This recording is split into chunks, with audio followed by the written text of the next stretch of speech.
Greetings from Paranormal M, the channel that explores the unexplained and the mysterious. Don't forget to hit subscribe, write a comment in, turn on notifications for more spine-chilling tales. We hope you have a thrilling experience. My great uncle made it snow at his funeral. I'm not sure if this counts, but it was a beautiful moment that happened last year. I wanted to share it. Could be coincidental, but I find it comforting to know that he was at peace, and he got his wish for snow in rural Alabama, and lots of it. Bear with me because there's some backstory to this. My great-uncle Jerry was a retired veteran and a firefighter. I didn't know much about him, but I know that he was very sweet, with a big heart and even bigger anxiety. Our family on this side, however, isn't really all that way, and unfortunately, he usually went to the brother and sister suppers essentially alone. The only one who would make a concerted effort to talk with him being my grandmother. The family is very, let's say, catty. I think that's a good descriptor. They talk behind one another's back and they try to start things. Word got around eventually and my grandmother was fed up with it. She decided that she wouldn't go to the brother and sister suppers anymore. Well, once Jerry found out about this, he decided he wouldn't either. Unfortunately, this meant that he would be alone on Thanksgiving aside from his caretaker. He usually was anyways, but now more so. So my grandmother invited him to our Thanksgiving, so that way he could have supper like a real family should around people who do genuinely love and cherish them. I didn't see him for a moment when he wasn't smiling, especially when he was holding my baby niece in his arms, rocking her to sleep when she was fussing for most of Thanksgiving. I gotta finally know him then. I've never met somebody with a gentler heart since. When it was over, Grandma told me that Jerry told me that he didn't want to leave, that he had such a good time and didn't really want it to be over. He passed away in his sleep just a week later. I'm really truly happy he had such a nice time before he passed. Now, I live in Alabama, and one thing you should note about here, even in the northernmost part of the state, is it rarely snows. On Thanksgiving, it was hardly even weather enough for an overskirt, but the day before Jerry was buried, it was still the case, but the day of, though, I'd never seen it snow harder. I think it may have been at least 3 inches deep, which is unheard of where we live, especially to occur overnight with no warning. Well, I'd never seen so much snow stuck on the ground. I know it may be coincidence, but I like to imagine that it was Jerry telling us from beyond that he was at peace.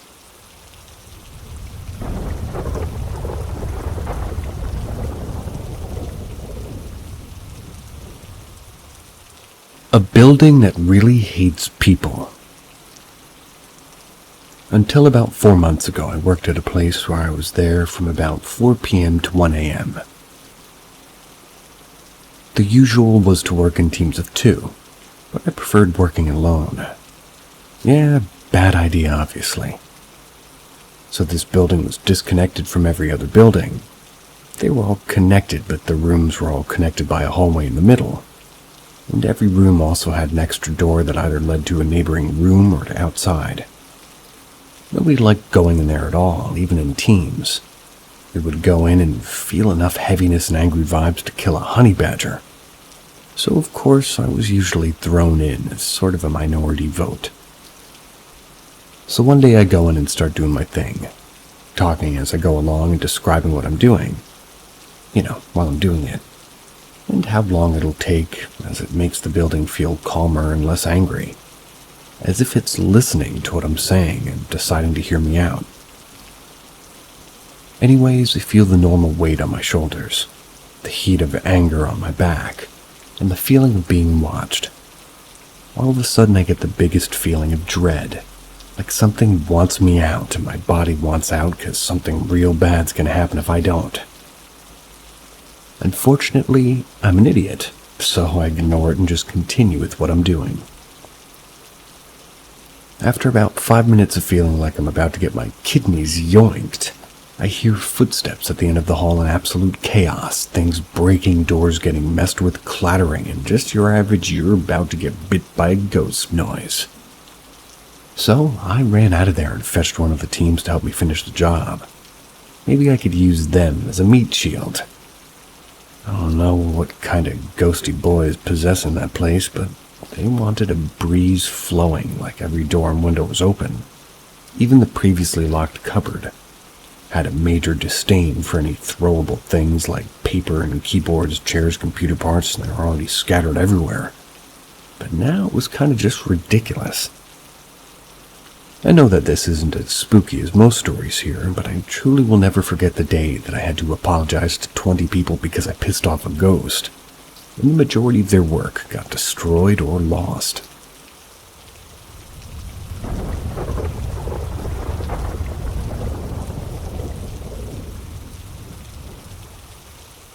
Stepdad hanging around.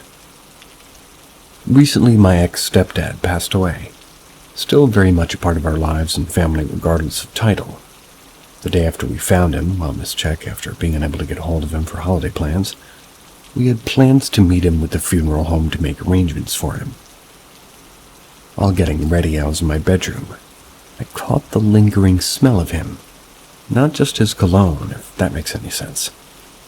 I could identify it pretty much immediately and quickly walked out of my room. Having second thoughts, I went back into the room and I could no longer smell it. This has happened a few times in odd places, usually while I'm executing tasks related to putting him to rest or taking care of his last wishes. Another strange occurrence I experienced was at his apartment. I had just arrived and I'd gone into his bedroom closet to pick out an old shirt to wear while I cleaned. While in the closet, I heard a sudden rhythmic tapping. I poked my head out of the closet and saw his bedroom door slightly swinging back and forth enough to tap the wall behind it. This was in a fashion that was consistent with it being manipulated. Pretty consistent and unchanging in speed or force. I had to reach out to grab the door to stop it, and I've been in his apartment several times since he passed away. This was the first time I was there alone, and the only time I've witnessed that door move in that manner. I tried to replicate it by walking quickly past it, lately bumping it when walking past. Turned on the heat and fan to see if blowing would cause the door to move. All of this was without success. I want to believe that this is him letting me know that he's around, but remaining skeptical. My mom and I both made a habit of talking to him now while we clean or were in the apartment cracking jokes at him like we would work in real life. Specifically, we made a note of asking him to help us to find things, such as the key to his gun safe so he can make his firearms, well, to his nephew per his will.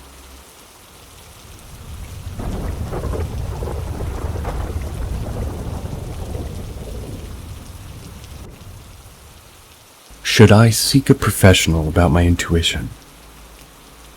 My intuition has never been wrong, ever since I was a kid. I always knew when somebody was lying, when something was wrong, and I could even explain concepts that I never researched.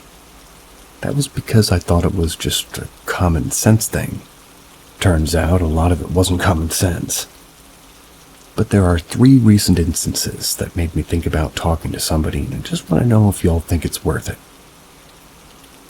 Boy band BTS announced a break from group activities earlier this year, at a concert in October.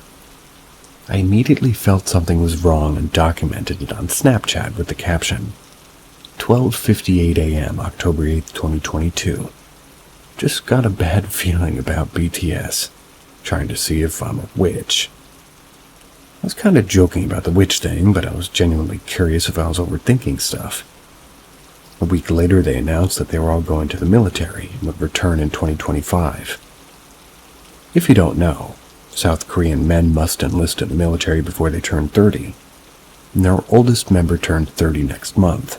It was a whole ordeal, but no one thought they were actually going to go, but I just felt it was in my bones that something was up and I was right. I was on chat roulette with a friend, and the guy we were talking to said his wife was African. I said aloud, "She's Moroccan." I don't know why, but Moroccan just came to me. My friend asked him what ethnicity she was, and he said Moroccan. She looked at me and we both literally started screaming, and I'm not over-exaggerating, we're just traumatic people. We screamed because not only was I right, but it wasn't my first time doing something like that. She's always joked that I could be a witch. Keyword joked. We know witchcraft is serious. 3. I was on chat roulette again, and 2 other friends a day or so later. This Somalian guy came up and we all introduced ourselves. I had a bad feeling for some reason and became disinterested really fast. I asked my friend, does he seem like one of those Africans that bash black Americans for saying we're from America and not a country in Africa? Yeah, that's a thing. Black people call it diaspora wars, and honestly it sucks. My friend said, what?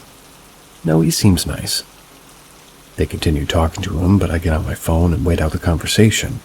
He then starts 1, ignoring my African-American friend, and 2, bashing my Ethiopian friend for not being a real African, and not knowing her heritage because she was born in America, not Ethiopia. She immediately skips him, and both of them look at me with wild eyes. I've called it.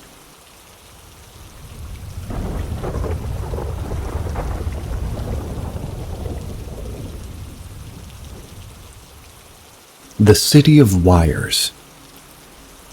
Ever since I was very young, I've had these, for lack of a better word, I'll call them visions.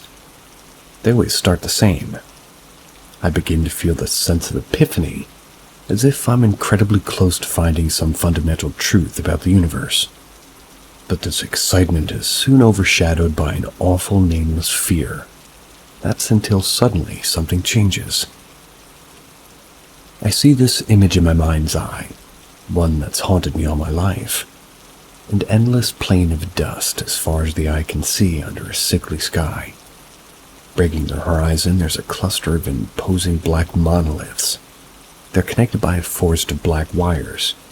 The world is silent, except for the humming of wires and the howl of wind through the monoliths, which has always sounded like singing to me. I'm overcome with this inexplicable terror, which breaks the image and pulls me out.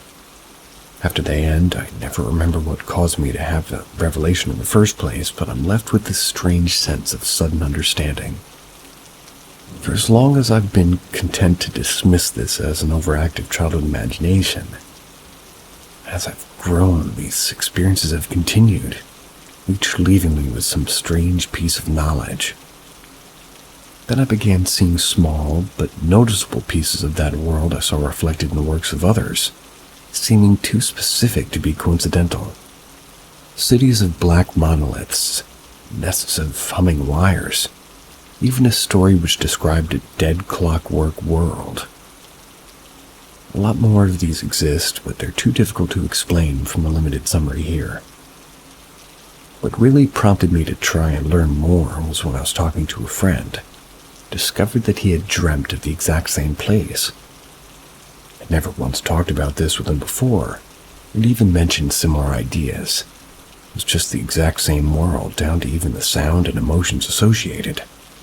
He described it as fear of a concept.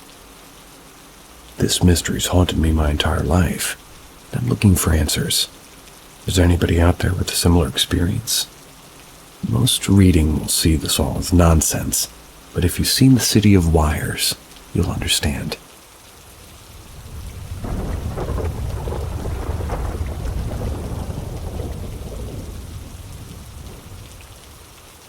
My dad was being a bit petty, even after his death.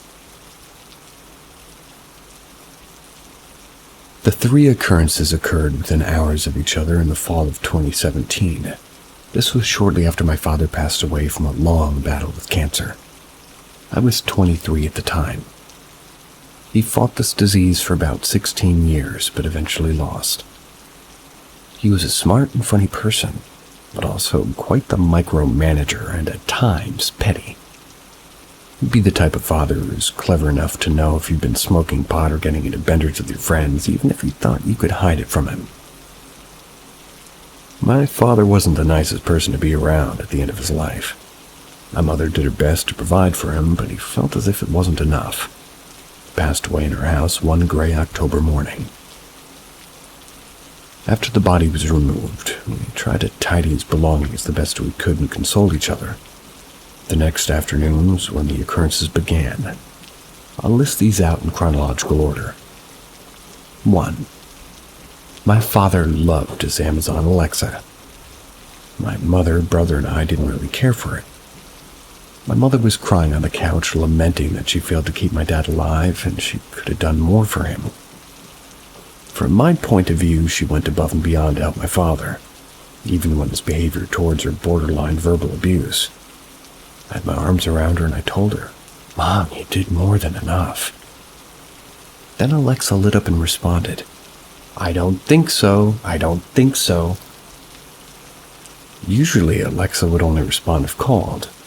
Also, if she didn't understand your question, she'd respond, "I didn't quite catch that," or, "Could you repeat that?"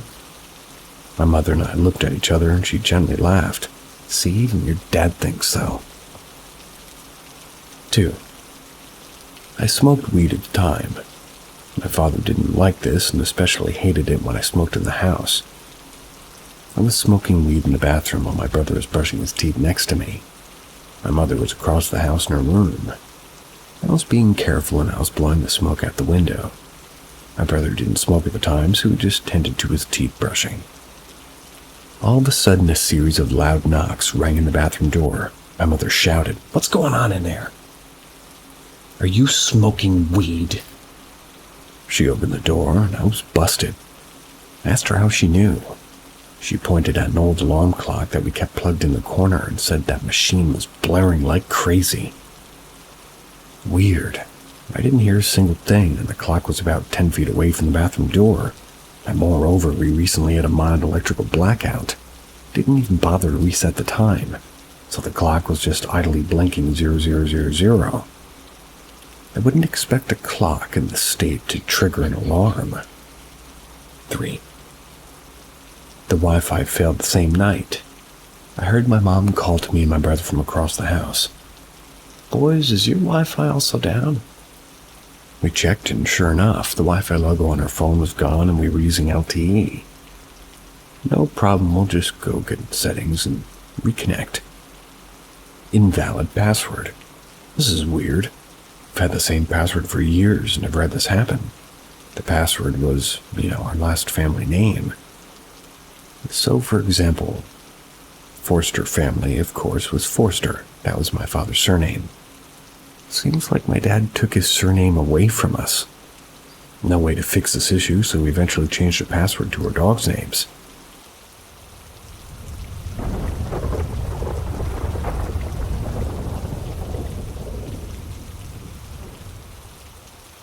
It feels weird.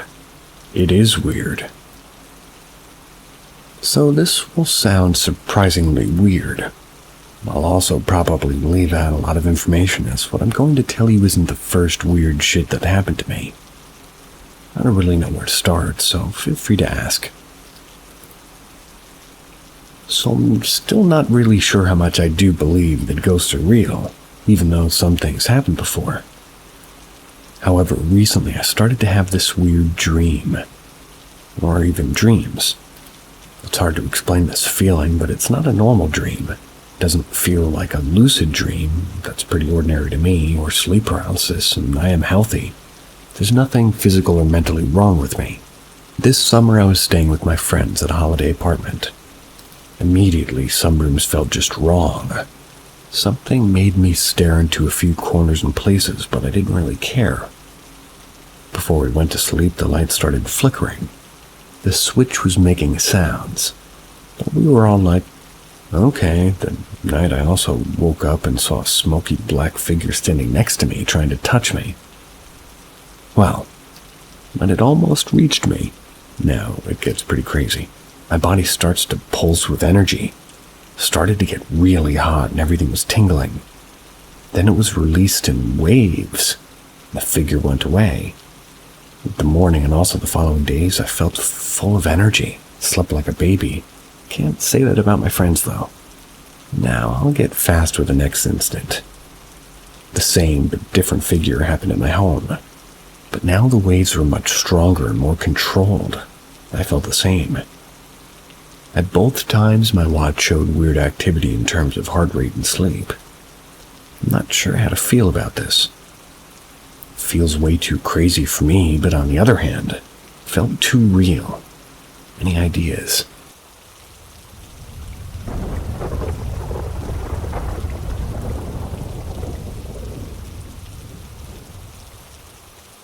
Can anyone explain the weird experiences that I've been facing? Hello, I'm a 23-year-old female, and I've been living at my house since I was born. 7 years back, we constructed a new outhouse with minimal furniture. It's approximately 20 meters away from the main home. Since construction, I've used the outhouse more than any other family members to study and attend online lectures to avoid getting distracted. But ever since 2021, I've witnessed subtle oddities during my time there. On January 2021, the wall clock suddenly stopped at around 4:20. My mom and I changed the batteries and it started working. The next day it stopped at about 4 again. So I bought a new clock with new batteries and hung it on the wall. It worked well for a couple of days but stopped working again. Frustrated, we bought one more clock, inserted new batteries, worked for a couple of days and stopped again at 4:10. All three stopped at this new house. We gave up, and since 2021, there's been no working clocks in the house. It almost feels like time doesn't exist when I enter the house to do my task. Whereas the clocks in the main house work and pretty much as usual. There's no issues here. Although we found it strange, my family didn't think about the incident and went ahead with our life. I did some Googling to find the spiritual meaning behind stopping clocks, especially around 4, but nothing turned out. I moved away from my house to pursue higher studies in a different city.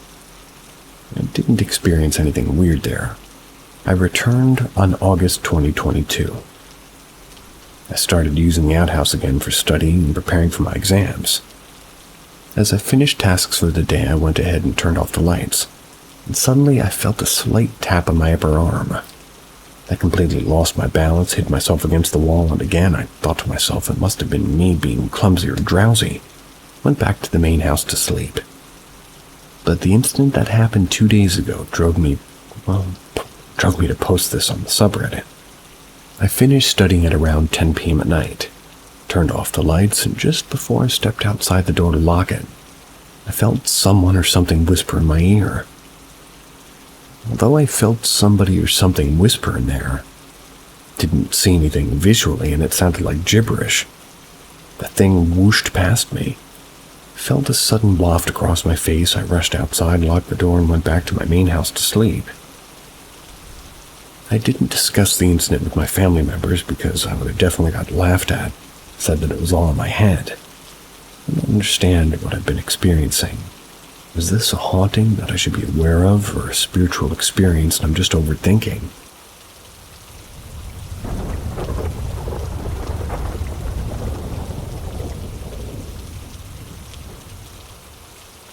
Czech Embassy in Japan. I once saw a story about somebody seeing a winged creature in Japan. I asked if anybody wanted to hear my stories from there. Member of my family, won't say who just in case. They're a diplomat who got stationed in Japan, so my whole family moved there when I was 6. We lived in the Czech Embassy in Japan for 4 years. Some crazy shit apparently happened. The most important thing is one older member of the family had a sleepover in the embassy cinema with a couple of his Japanese friends. They had sleeping bags and pillows, which they put in between the seats in the back row. The older member of my family woke up at around 2 a.m. They speculated as they didn't check their phone. To plant in the corner of the cinema right next to a wall. No one could have been doing it since there was no room and it was shaking rapidly. Now, they have a lot of sleep paralysis, so they don't really think much of it until they noticed his Japanese friend shaking, looking down, muttering something. When he got their attention, he told them, "Don't look at it. They want you to help them." After some time, don't know how much, but it stopped and they booked it the fuck out of there. In another instance, the receptionist and such all Japanese all believed in the supernatural as Japanese tend to. They often saw the cupboard start opening and closing rapidly with a bang. I never knew about this until a year or so ago. I was small, and the only indication I ever got was my mother refusing to go down there.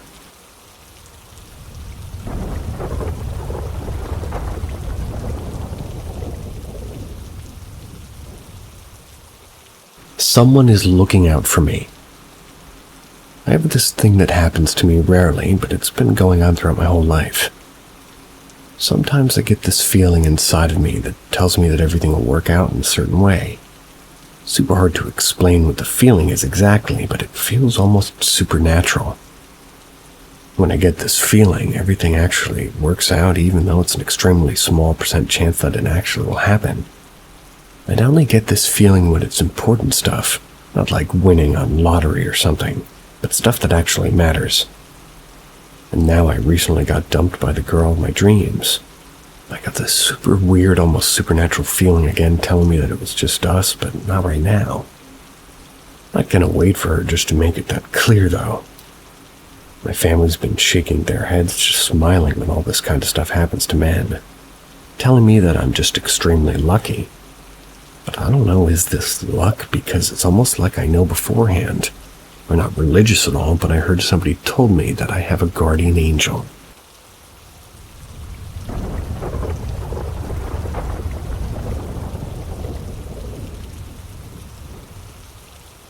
You saw me, but it wasn't me. This happened 3 years ago when I was still in high school. My school is very far from my home, so I ride the train. Sometimes a friend would go with me.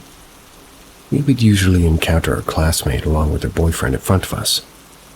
We never really spoke with each other, but we know it's them because of their size difference and her height. Our classmate is a girl and she's very small, smaller than the average small height. I think she's around my chest level and I'm around 156 centimeters. She also has curly hair, which is rare in my country. Her boyfriend is tall and big. My friend and I would always try to walk past them on the way to the train. We never greet them because we're too shy. One day we had a group project over at another classmate's house. That girl classmate was also invited. Started getting to know each other and she told me that she thinks I'm cool and wants to be friends. She would always see me entering the school at around 9 a.m., but she's too shy to approach me. I went silent because as far as I know, I'm always late for class. I would be at the school at around 12 or 12:30 p.m., never too early. Told her that it wasn't me, but she told me that it really was me. She told me the details of how I would get off my ride to cross the highway running like a penguin. Well, she's actually right. Everybody tells me that I ran like a penguin when I had a backpack on me. She continued explaining that I wore a blue hoodie, black yellow Adidas bag, and a huge black headphones, so it would be pretty easy to identify me in our country as a hot weather. No one would wear stupid hoodies during daytime except me. I then told her about how my friend and I also saw her and her boyfriend every day in school on the way to the train station. She looked at me weirdly and told us that it wasn't them, and they actually go the opposite way. They don't have anything to do on the way to the train station. Chills. I defended what I said and told her that it's them. I told that her boyfriend wears white glasses, and it's also rare because I haven't seen a guy at her school who wears the same glasses. We started exchanging weird looks. I asked her if she's messing with me, and she then texted her boyfriend about asking him, where we would always point out to him that she sees me during 9 a.m. during the school grounds. She asked her boyfriend and what I wore, and he explained clearly. Blue hoodie, black headphone, black yellow bag, running like a penguin across the street. So they would see me at 9 a.m. entering the school, and I would see them walking to the train station at around 7 p.m. It doesn't make sense. After our conversation happened, those never showed up again. Those, in quotes.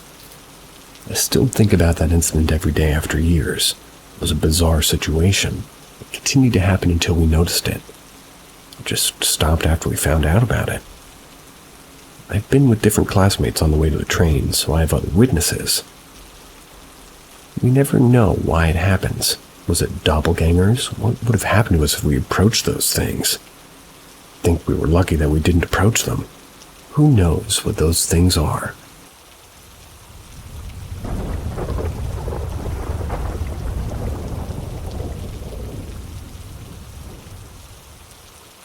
The Nat Ballroom. I live in a town in Texas in the Panhandle. It sat right on Route 66. One of the oldest buildings in the city is Route 66 landmark, the Nat. It's home to multiple antique stores now, but before that it was a venue with a little side building connected to it that served as a bookstore. I moved back here from Albuquerque to Amarillo in 2008. I'd gotten into belly dancing, wanted to join a group here. Never thought I'd read that. I found one, reached out and asked about joining. They invited me out to go practice with them and see how we all get along. I met them at the Nat on a Thursday. It was already getting dark, maybe 7 or 8 p.m. We all parked on a little island across from the building. I followed them to where we entered through the bookstore. The place was closed, but the leader of the group, who I'll call B, has had keys in them since they used it for practice, and as B unlocked the door, I could hear and see a woman getting nervous. Some of them had little necklaces with mojo satchels. Mojo satchels? Then they held each other's hand in a human daisy chain as they filed through the open door. I was pretty confused. So I held on to the girl in front of me and made sure to keep pace as we jogged through the door bookstore. I remember thinking that I'd been in that building a million times and there had been nothing to be scared of, and then I felt it. Felt something in the dark behind me. We had reached the doorway for a narrow corridor that connected the ballroom and the bookstore. As I crossed the threshold, I looked back over my shoulder and I saw it. Difficult to explain because I saw it more in my mind's eye than I did with my actual eye, but I visually and mentally saw something there behind me. Whatever was there was not of this earth. It was dark and it was bad. But then B shut the connecting doors and it was just out of sight at least. I didn't know what to make of it, so I just ignored it. In the ballroom, we warmed up and started dancing. I have long hair well past my shoulders. I wear it down often. And with that said, something was pulling my hair as I danced. I could see and feel my hair being tugged with every spin I took. But no one was there. The tugging didn't feel malicious per se, but the bookstore did. There were cupboards in the front portion of the building. They began to open and close on their own. I saw that happened, well, pretty much myself. It was the corner of my eye, though. B looked at me and the group said, "The cupboards are freaking me out," and we ended up practice early, exiting the building through the front doors, thankfully. We went to a coffee stop that was right by Nat. Bought my drink, sat down with the group. Hit a brick wall. Every single bit of energy was suddenly drained out of me. I didn't feel sick, but I felt drained of life. Told the group I needed to go, and when I got home I slept for about 24 hours. I told B that I wouldn't be able to be part of the group, and she understood. Been to many shows at the Nat before, and after that night never had any further experiences, but I did see someone else have an experience. About a year ago, after a decade of wondering what the hell happened that night, I reached out to B to see if she could confirm my timeline of events. She did, and then some. Not only did she confirm every detail of the evening, she confirmed that there were reports of a dark entity in the bookstore. She also mentioned the possibility of a demonic entity toward the back of the stage. She reminded me of another incident that happened that was odd. A year or so after my eventful evening, the dance troupe performed at an event at the Nat. One of the other girls, not B, in the middle of their performance, suddenly yanked back and slammed down onto the floor. She had to be carried away by the stage people, and they had been taking her to the hospital, and she was told that she had a broken leg. According to B, the doctor was puzzled. The way that she had broken her leg was not often seen in a simple fall, but rather from forcible impact. The girl who broke her leg was adamant that something had grabbed her and slammed her to the floor. There's a lot about human physics that I don't understand, so I would be a little bit more skeptical about having one's leg broken by an invisible force. Except when I saw it happen with my own eyes. When that girl fell, she didn't slip or stumble. She was mid-dance, not even a turn or anything that would throw her off balance. Her weight was on both feet, and then suddenly she wasn't. The impact of her fall was loud. Take it as you will. I told one of my employees about the experience at the Nat. He was so captivated by it that he did a short write-up on it. It's mostly what I've shared here, minus the girl who broke her leg. But it received enough attention that I found myself thinking about that night often these days. Thought I would share it here.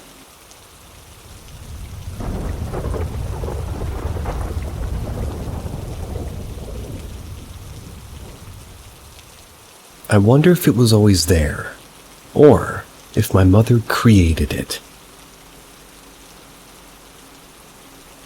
November 13th, 2011. That's when my mom went crazy. My parents were married for 21 years.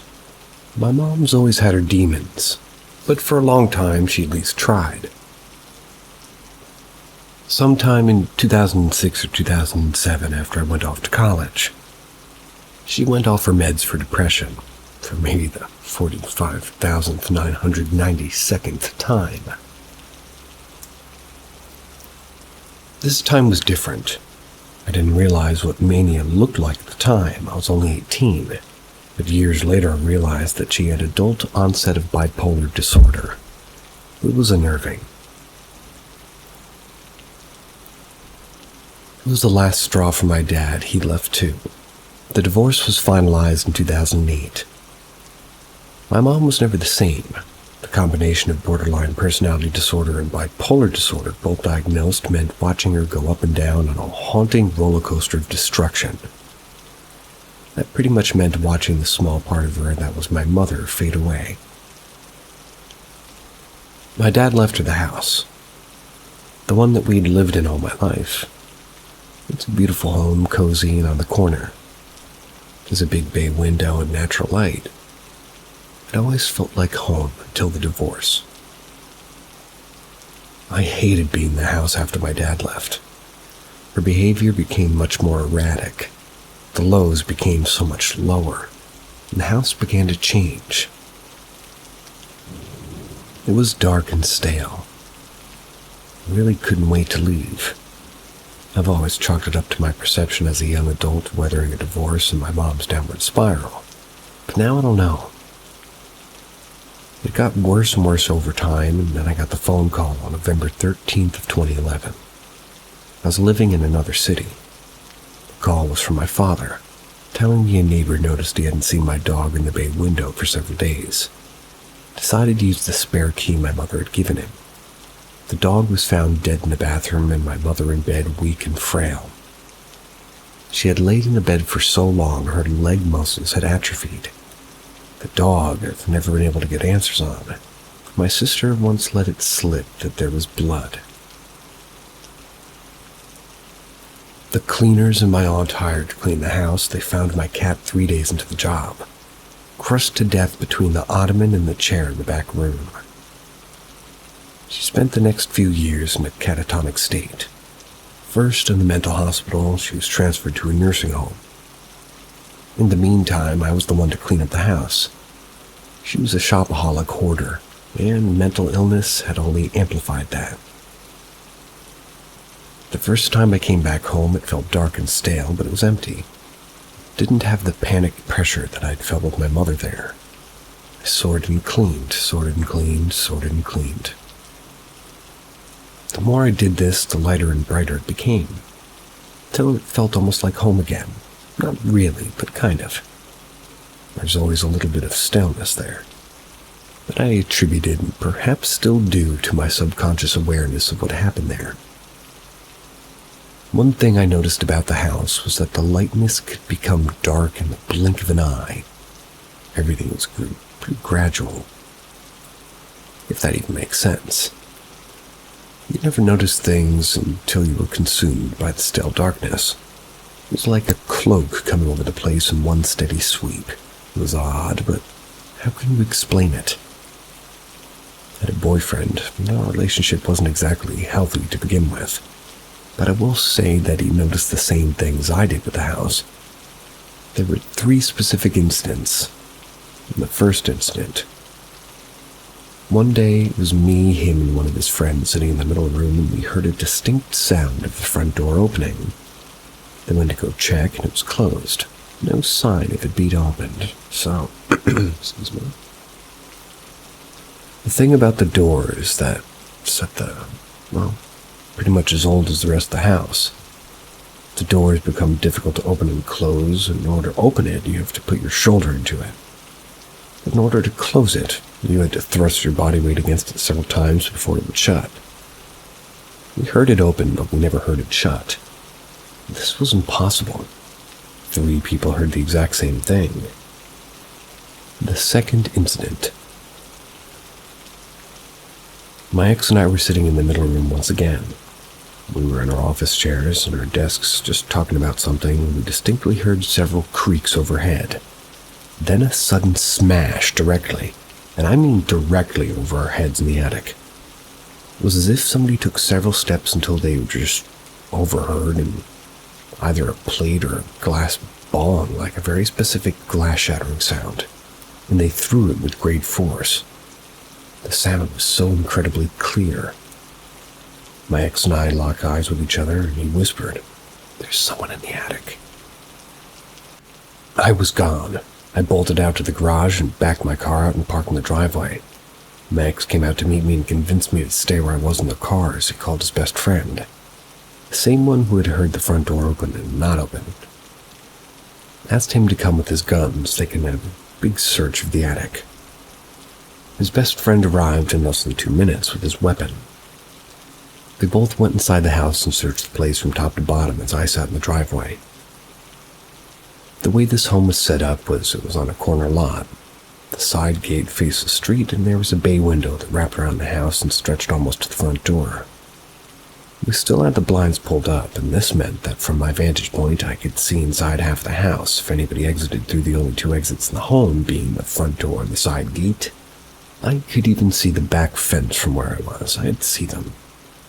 I could even see the roof. It wasn't a large home. I'd be able to see if anybody was making an escape, though. As I waited for the boys to return, I half expected to see a homeless man scramble out of the house. It was the only thing that could really explain the sound of something being thrown right above your head.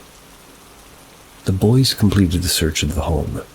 Nothing and no one was to be found. I asked if they'd checked the attic.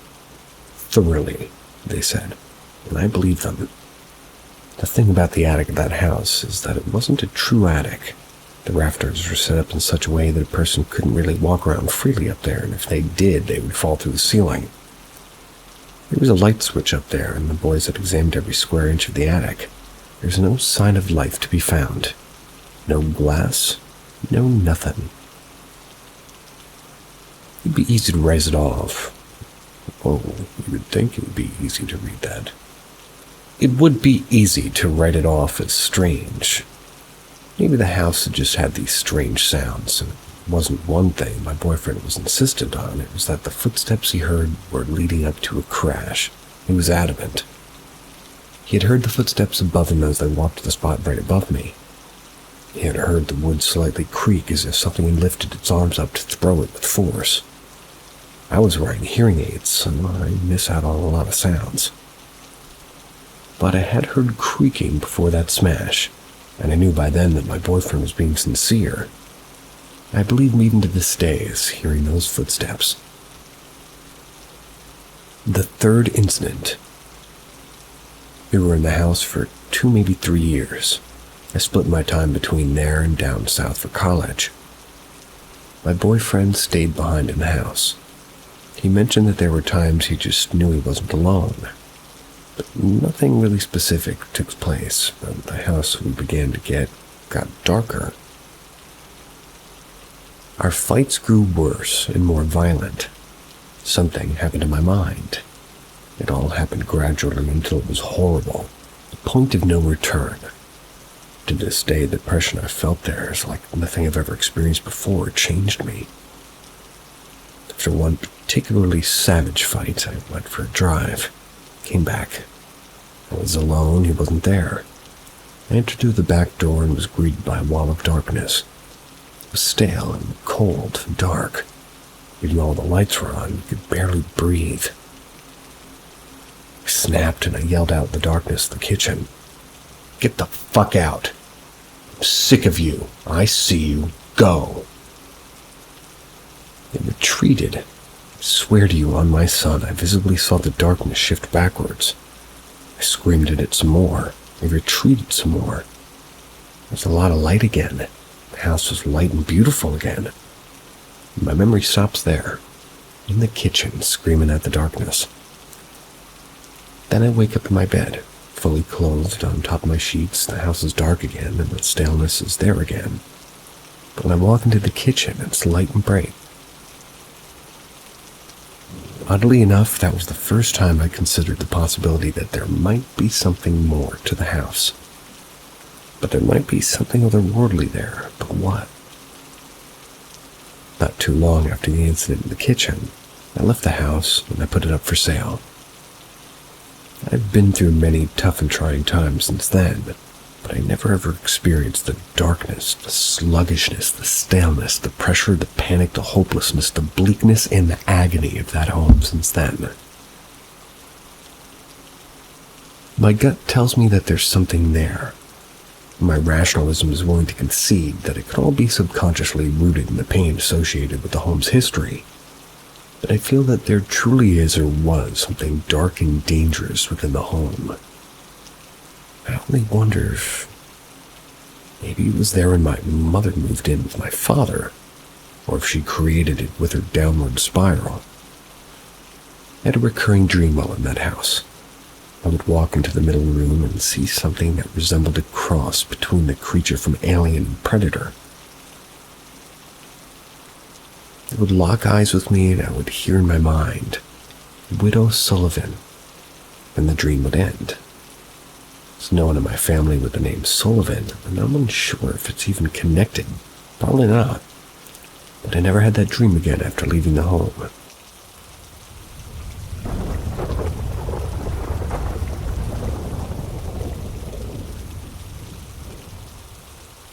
Weird experience inside a forest. So today is Sunday, a day I usually go out to hike a route I hiked many times.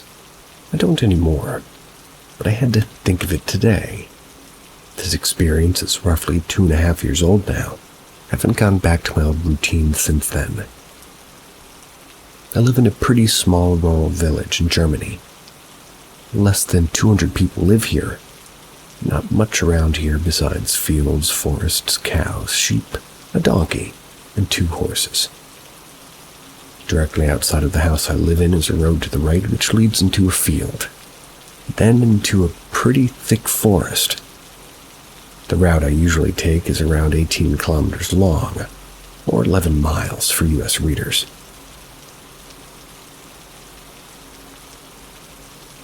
I will simply stick to miles.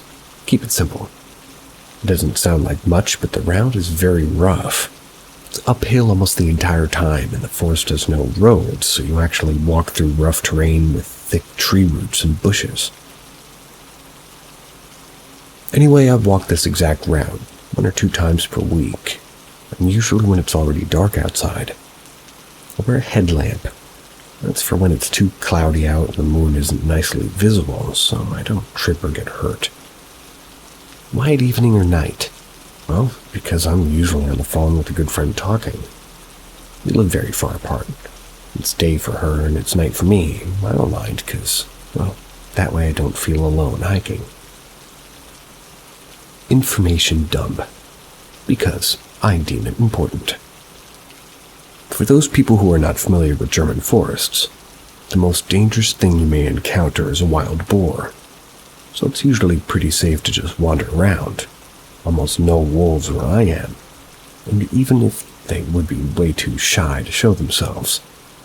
Bears are not really even a thing here. Also, no crazy people living inside the forest. The only thing you encounter is the farmer who drives up 1 or 2 miles into the road to check on his livestock. After all, it's all forests, no fields anymore anyway. Now to the weird thing I experienced. Headlamp on, AirPods in, talking to my friend, catching up. But the first 5 miles or so, nothing weird happened. I even had the headlamp off. Though I did wear it on my head, the moon was making enough light for once your eyes adjusted to the dark, you could see quite well. As long as you don't sprint around the forest. Though once I was in the deeper part of the forest, my AirPods started making weird sounds. Almost like I was losing connection, but I could hear a voice still. It was more like a background buzzing. It wasn't actually interfering with my call. This buzzing went on, maybe 20 minutes or so. I suddenly noticed that I couldn't see as well anymore as I could. The moon was blocked by clouds, but these clouds didn't look like normal clouds. They looked like thick walls of fog, just way higher than fog should be. I know it's hard to picture, but clouds usually look fluffy or thinned out. These seemed heavy and wet. It's hard to describe. I told my friend to hold on for a minute because I had to focus on something. I don't know why I said that, but focusing on her talk was disrupting my, quote-unquote view for whatever reason. Sensory overload, I guess. The thing I had to focus on was a huge, thick, deep black cloud.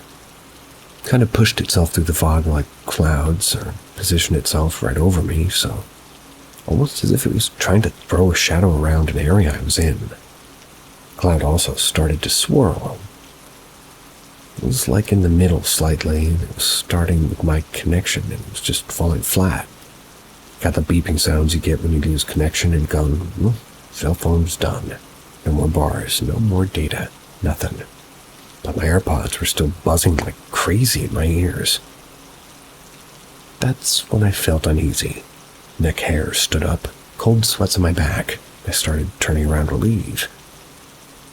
Because the way ahead just seemed a lot more dark and sinister than my way back, so the moment I turned around and started, slightly jogging back because I felt scared, that's when I started to hear bell sounds, almost like church bells, but the sound was deeper. That typical ring you hear after a bell sound was just stuck in the air, and it was giving me this weird sensation. It was as if my bones were suddenly rubbing against each other. It was extremely freaky. All I can remember is that I started to go from walking to jogging, back to running, back to trying to leave the forest and go back to the fields where we started. I didn't look back while running, but I could hear the bell sound getting weaker and further away. The fog was like clouds, and they were becoming less and less until I finally left the forest. I was back to a normal sky, thin clouds, and the moon. Once I got back home, I simply undressed, went to the shower, went to bed. Thinking I just simply got spooked today, or maybe I was exhausted and my brain went haywire. I don't know. But I never saw a cloud like that in my life. Church bells are not a thing late at night inside a forest. Never went back to hike that route. Never told anybody. I'm a bit embarrassed. But I had to think of it today. Thanks for sharing.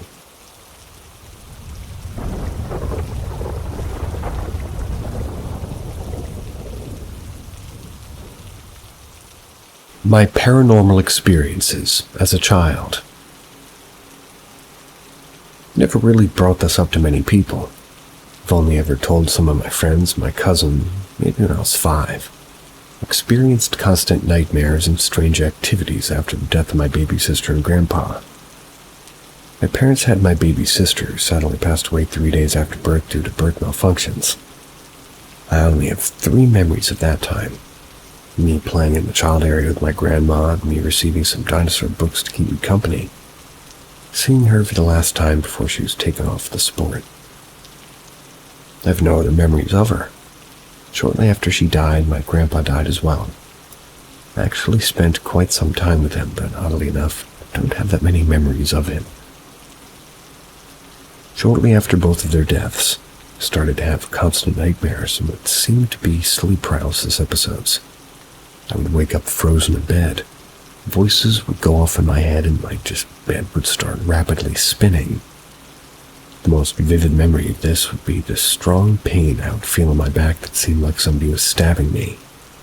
These dreams would progressively get worse. The pain I'd feel in my back would become even more painful. The voices I'd hear would become louder. Eventually, I'd start to see figures in my room. Strangely enough, I only had one paranormal experience while living in the apartment I was having these dreams in. It was the middle of the night and my mom was in the kitchen cooking. The way the apartment was laid out, he had the kitchen next to a long hallway where the bedrooms were located. I was sitting at the end of the hallway, which is right next to where my mom would have been cooking. I was playing with my stuffed dinosaurs and decided to throw one at the end of the hallway. Solid choice. A strange feeling overcame me. I could do nothing but sit there in silence and stare at the toy that I threw. I can vividly remember the toy sit up and start moving toward me. I wasn't scared, but knew something wasn't right either. Tried to call out to my mom, but couldn't yell as it felt like I was out of breath. As the toy neared me and it fell over, I could feel myself escape the trance I was in. At that point, I felt nothing. I still wasn't scared and didn't tell my mom about what had happened. This was the only paranormal thing that happened to me at the apartment other than my reoccurring lifelike nightmares. Other than those. About a year into this happening to me, we moved into a duplex further into the city we lived on. There was a small break in the nightmares I had, but they reappeared shortly after. Unlike the ones I had at the previous apartment, these were much, much more violent and lifelike. The nightmares would usually consist of an order like this. Ouch. I'd wake up frozen, hearing voices and sweating. I would move my eyes around until I noticed a black figure standing in my room. There would be silence until my blanket would be slowly pulled off of me. A feeling of nausea and dizziness would hit me when I could finally sit up and it would stop. This went on for a year with the same pattern. The worst one I had has always stuck with me. Again, the pattern repeated again, but it didn't stop once I sat up. This time, when I did sit up, the voices I heard almost sounded like yelling in my head. It became very hot and extremely dizzy and nauseous. While I was on the same floor as my parents, I didn't feel an urge to wake them, but rather run downstairs to the bathroom where I sat over the toilet as if I was going to vomit. My vision felt kind of static somewhat, and the stabbing feeling in my back was extremely painful. The feeling of static I got was very odd. My vision would seem to get darker, but I could see static, if that makes any sense. Imagine your vision seeing those floaties that we see sometimes, but they're everywhere you look and they move around like TV static. That's what I would see. This went on for what felt like an eternity. During this, I couldn't speak and I felt like somebody was taking my breath and voice. I felt helpless. Thankfully, I ended the night falling asleep on the couch after mostly, just passing out. Nightmares didn't stop until we eventually moved out again to a house in the woods that we rented a couple of years. I was in the 5th grade by then, surprisingly never experienced any activities like that again in my life. I would have nightmares every now and then, but those were never as scary as the ones I had previously. I never had any paranormal experiences either. Recently brought this up to my cousin and he tells me he felt odd about both the old apartment and the duplex I lived in at the time. Said he always felt like there was a bad presence in those houses, which is why I never would spend the night.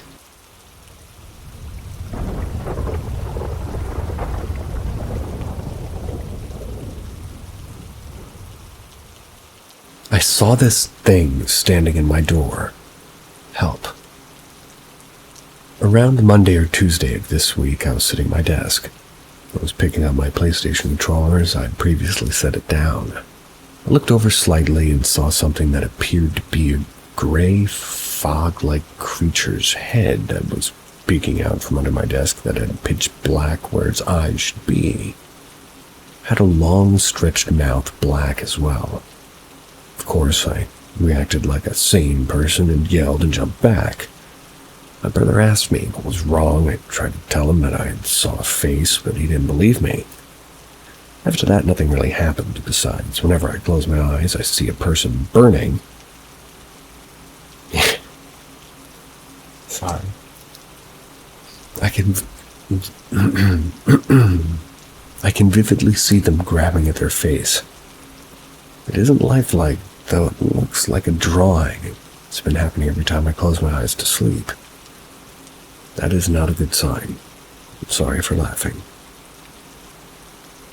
Thursday of this week, I was trying to sleep. I was restless, so I rolled over to see if there's anything going on in my room, and I looked at my door. And keep in mind, my lights are off. I see a tall, jet-black figure who can barely fit in my doorway. Average doorway size. The thing was very skinny. It looked like he was studying me like I was a creature to be watched in a petting zoo. The creature looked like it was moving its head around, but I couldn't see it well because it didn't have any facial features. My room is dark. So whenever I saw it, I locked eyes with it for like 10-15 seconds, and I rubbed my eyes to make sure it wasn't just seeing things. The creature started to laugh. Its arms were grabbing at its sides as if it was the funniest joke it's ever seen. I turned over and turned back to it, and it was still there. It didn't leave. I yelled at my brother to turn on the lights, but of course I took my eyes off of the thing to look at my brother, but as soon as I turned back, the monster had left. I tried to play it off cool. Acted like I wanted to go into the closet and change into some more comfortable clothes. I did, and then went to try to sleep, and never looked at the door again that night.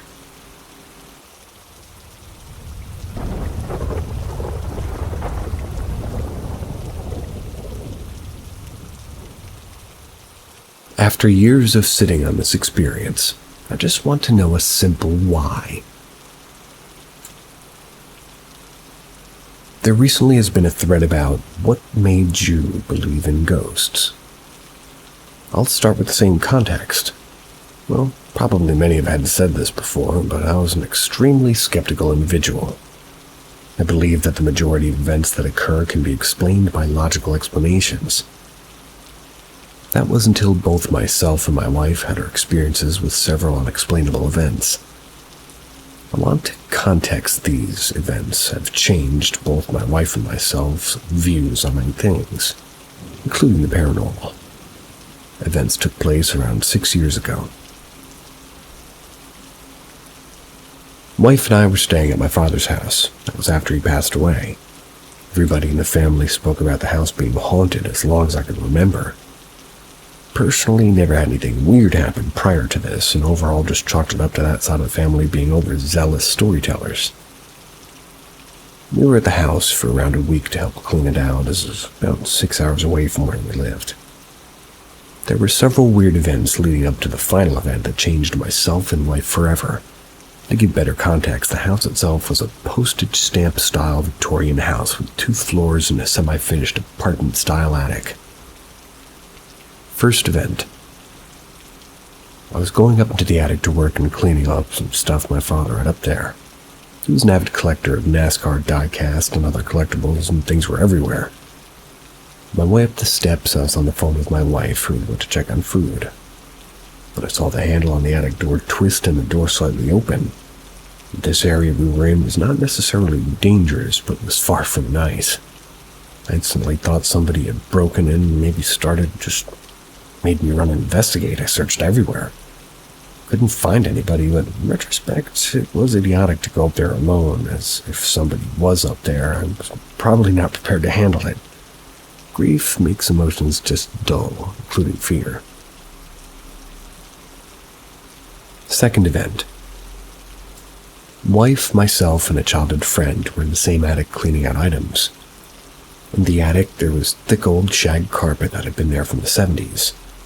Since it was a semi-finished attic, one of the rooms was storage, and that's where my buddy and I were working. I look at my wife, who's literally just pointing at the door. We both watched the door for that room close slowly on my buddy. There was zero reasoning or explanation, and as we both saw it, the door itself took a large amount of force to actually close. Obviously, my buddy was pretty unhappy, and we both just said, "Sorry, forgot you were in there," to avoid him thinking both of us were losing our minds and trying to scare him. Last event. The last night we ever stayed there, we slept on the second floor of the master bedroom. The bedroom itself was positioned so the headrest of the bed's wall was aligned with the set of stairs coming up. The wall and stairs were about 3 to 15 feet difference in height, depending on the location, an important piece to what ended up happening. So, throughout the night, my wife kept waking me up to say somebody was walking around on the platform landing outside. I looked and did see what looked like a shadow underneath the doorframe, so I immediately opened the door and braced for what I assumed to be an intruder. Again, nothing. Nothing was there, even after searching the house extensively. Later that night, I'm awoken to sounds of scratching in the wall behind my head. My wife is awake already and looking at me oddly, terrified as she hears it too. I assume it's a rat or some type of animal. While weird, it was directly behind me. It wouldn't be a far-fetched possibility if the house didn't have critters in it. Pretty tired rage, I turn around and punch the wall to scare it off. Within a second, something punches back on the wall with such force it shakes the entire building. We both then hear footsteps stomping and running away at us from the attic stairs. At this moment, we're both at a loss for words and immediately pack up with our son and leave. Call the police and just assume that it has to be somebody who broke in. And that wasn't really until the second day that we were thinking about it. The area where the scratching was occurring was above the steps. A good 10 feet or even an extremely tall man would have trouble reaching with a ladder. However, even if they could reach, what we couldn't explain is how this thing ran on a floor that literally didn't exist. The sound of running was not going up steps, but as if there was a hallway or floor directly behind the wall, which there was not. The police found no sign of a break-in or any intruder being there. Security camera, which was a Ring one, outside never had any alerts or saw anybody coming in. We ended up selling the house, as pretty much everything in it too. Never stayed over again, and I came down briefly a few weeks later to finish up some final business and just went to tell my father goodbye in the house. Upon entering, the house just felt so hateful. I don't understand how a house could have feelings, but if somebody was to ask me what I felt, hateful is the word I would have used. No idea to this date what any of it was, but to clarify, I had not been in such a state of grief. I would have never investigated nor stayed after the first event. My dad always brushed off the other family members' claims for it being haunted as no big deal, and even in my childhood years visiting, I never once had an odd experience. My dad and I had a very good relationship throughout his life, and he never talked about the house in a negative light. The house was built in 1879 by a French family, and after them, my family owned it from 1952 and onward. Nothing traumatic ever happened there, nor any weird family events. It was just a plain old boring house prior to that week. How has everybody else coped with a truly unexplainable event? My wife and I still to this day can't even talk about it without getting chills or feeling literally insane. Feeling insane isn't so bad.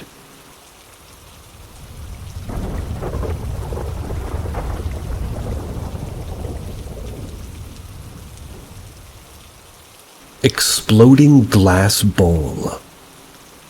This personal story is one that happened many years ago. It's not a fuzzy memory. Something that happened that was clear as day. A glass object exploded before my eyes. So what happened? Now, to be clear, I do not believe in the paranormal. I'm on this sub because I love reading about spooky things. I like to see what other people believe about the world. But this was really weird. I think some folks might have thoughts about it. I was having lunch in my backyard with my parents and grandparents one summer. Just inside, visible through the glass sliding door, is a buffet table with sandwich stuff. Just outside of that door is the outdoor table that we're eating at.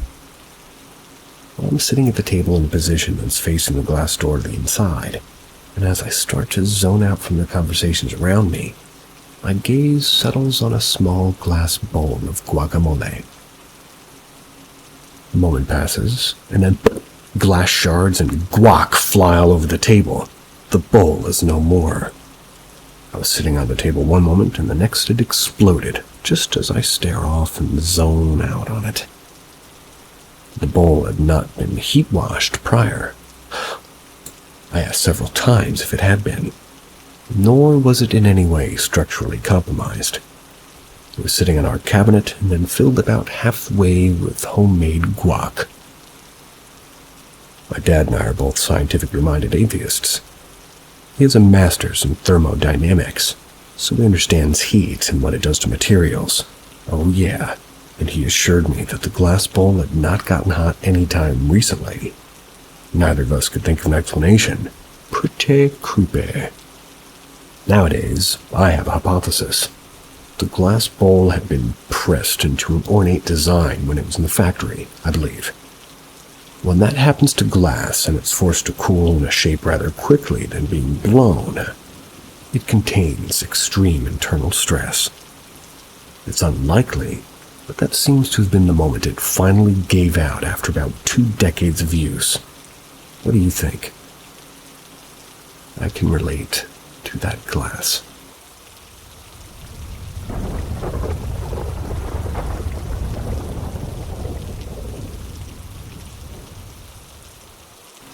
Biggest nope in my life. Okay, so this has got to be the biggest fuck this experience of my life. Just imagine what it would have been like. Also, I want to clarify I don't believe in ghosts, God, or literally anything paranormal. But what happened to me a few days ago has got to be the scariest moment of my life. So I went to bed at about maybe 8:30 on Monday morning. I was quite tired from a long day, and I woke up in the pitch dark with a really bad dry mouth. So I checked my phone, and it's around 3:20 in the morning, and go downstairs to get some water. I get a drink, do the toilet, and when I get to my door, I notice it's closed. I would have definitely heard it if it had closed as it drags along my carpet, which also makes it require some amount of force to open it, which is maybe a draft, but never be able to budge. Yet both of my windows and the 2 town bedrooms right next to mine, all other doors closed. But I would hear the slightest movement that somebody made, never mind them getting up, walking scores the room, open their door and close mine just to close their door again to go back to their bed. I couldn't really be fucked though, so I just ignored it. But as I pushed on the door, it doesn't budge. I mean, like it literally couldn't be moved at all, even though it sits against the carpet. When it's closed, it can still jiggle when the closing mechanism is in the doorframe and there's no carpet underneath it. So, something was on the inside. My soul literally left my body that exact moment.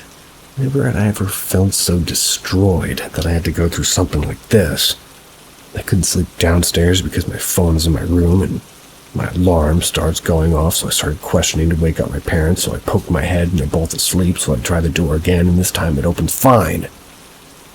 Never has it been so hard to sleep in a room, but nothing like that has happened since. God bless you, sir. See ya.